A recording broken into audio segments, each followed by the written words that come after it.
Hello students, welcome to GRD classes. तो आज के इस लेक्चर में हम चैप्टर 1 से एक इम्पॉर्टेंट डेरिवेशन कर रहे हैं, that is electric field due to a charge ring. एक रिंग है और उसके हमें किस पे निकालना है, दैट इज़ एक्सिस पर हमें इलेक्ट्रिक फील्ड को कैलकुलेट करना है। तो let us suppose this is ring, ठीक है। अब इसके ऊपर इस तरीके से चार्ज डिस्ट्रीब्यूट है, ये प्लस चार्ज पूरी रिंग के ऊपर अगर डिस्ट्रीब्यूट है इस तरीके से, तो ये इसकी एक्सिस है, this is x and A be the radius, और ये डिस्टेंस हो गया आर, जिस पॉइंट पर हमें पी पॉइंट पर इलेक्ट्रिक फील्ड को कैलकुलेट करना है। क्लियर? अच्छा, अब मैं यहाँ पर एक स्मॉल एलिमेंट ले लेता हूँ, क्योंकि ये जो किसी एक इन्फाइनाइटली लॉन्ग वायर होता है और एक फाइनाइट लेंथ की वायर होती है। तो फाइनाइट लेंथ पर अगर हम चार्ज क्यू दे रहे हैं तो उसको मैंने शेप करके एक रिंग की शेप ले ली है।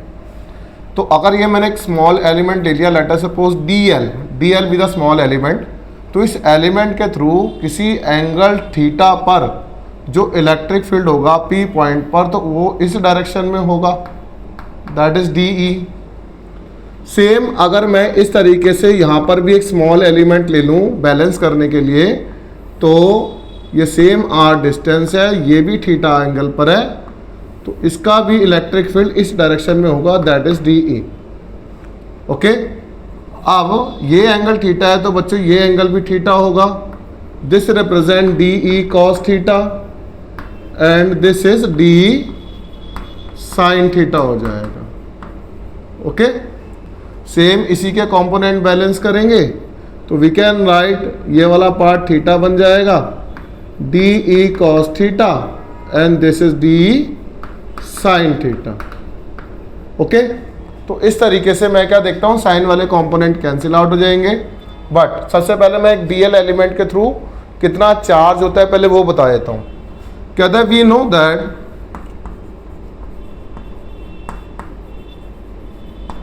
Q जो होता है बच्चों लैम्डा इंटू एल होता है।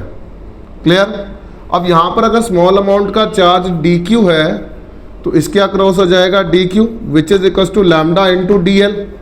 क्लियर? अब लैम्डा होता है that is charge per unit length, और ये जो पूरी लेंथ है ये सरकमफ्रेंस को बताती है। तो we can write d q which is equal to lambda की जगह चार्ज पर यूनिट लेंथ के लिए 2 पाई ए पूरा सरकमफ्रेंस इंटू डी एल लिखा जा सकता है। क्लियर? अब ये जो चार्ज है इतने हिस्से का, उसकी अमाउंट ये है, that is q by 2 pi a into D l. अब इस स्मॉल एलिमेंट के थ्रू जो इलेक्ट्रिक फील्ड बना है बच्चों वो डी ई है, तो डी ई जो है वो स्मॉल अमाउंट का इलेक्ट्रिक फील्ड है, वो के क्यू की जगह we can write d q divided by r square हो जाएगा। Okay, k d q by r square. अब डी क्यू की अमाउंट में यहाँ से इक्वेट कर देता हूँ यूजिंग इक्वेशन नंबर 1, तो we can write D E which is equals to K times multiply by हो जाएगा Q into D L divided by 2 pi A. Okay, तो ये मेरे पास required D E electric small amount का electric field आ गया। This is our equation number 2। Now electric field के दो कंपोनेंट है, that is D sine theta which is cancel out, तो net electric field D E cos theta की बराबर है। अब यहाँ से पहले मैं नीचे कॉस थीटा निकाल लेता हूँ, इस वाले ट्रायंगल के अंदर कॉस थीटा कितना है। तो कॉस थीटा जो है हमारे पास अलग से मैं बता रहा हूँ, ये बेस अपॉन हाइपोटेन्यूज है, that is x by r, तो इसकी भी अमाउंट हमें पता होनी चाहिए। तो कहता है जो नेट इलेक्ट्रिक फील्ड होगा, जो नेट इलेक्ट्रिक फील्ड होगा बच्चों वो हमारा ई नेट है, विच इज किसकी बराबर है, डी कॉस थीटा। इंटीग्रेट कर देंगे, पूरे सर्कल से रिंग से निकालना है, तो दैट इज 0 से लेकर 2 पाई ए तक इंटीग्रेट कर देंगे। ओके, अगर यहाँ तक हो जाएगा तो इलेक्ट्रिक फील्ड हमें डी की अमाउंट यहाँ पर पुट कर देते हैं इक्वेशन 2 से, that is K Q D L divided by 2 pi R square into A. ठीक है, ये सारा पार्ट हो गया। अब कॉस थीटा की जगह एक्स बाय आर लगा देंगे, एक्स बाय आर।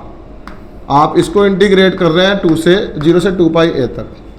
अब नीचे आर का क्यूब हो जाएगा, तो we can write E that is K Q X divided by 2 pi are cube into A, integration होगी बच्चों dl की 0 से 2 पाई a। अब dl का इंटीग्रेशन बच्चों l होता है, तो we can write e k q x divided by 2 pi are cube into A, l 0 से 2 पाई a। अब upper limit minus lower limit लगा देंगे, you will get 2 pi a हो जाएगा। तो इलेक्ट्रिक फील्ड आ जाएगा k q x divided by 2 pi are cube a into 2 pi a। Okay, अब 2 pi a से 2 पाई a कैंसिल आउट हो जाएगा, तो जो नेट इलेक्ट्रिक फील्ड बनती है E वो बन जाएगा that is k q x divided by r cube. अब पाइथागोरस लगा देंगे हम इस वाले ट्रायंगल के अंदर, तो इसी फॉर्मूले को हम इस तरीके से भी लिख सकते हैं, तो k q x divided by a square plus R X square plus X square की power 3/2 which is our required expression. समझ में आता है ये वाला एक्सप्रेशन? तो ये हमारा नेट इलेक्ट्रिक फील्ड है जो एक रिंग के अक्रॉस हमने एक्सिस पर निकाला है P पॉइंट पर। रिक्वेस्ट है इसको लिखिए और इसको ढंग से याद करिएगा, एग्जामिनेशन पॉइंट ऑफ व्यू से बहुत इंपॉर्टेंट है। Thank you very much.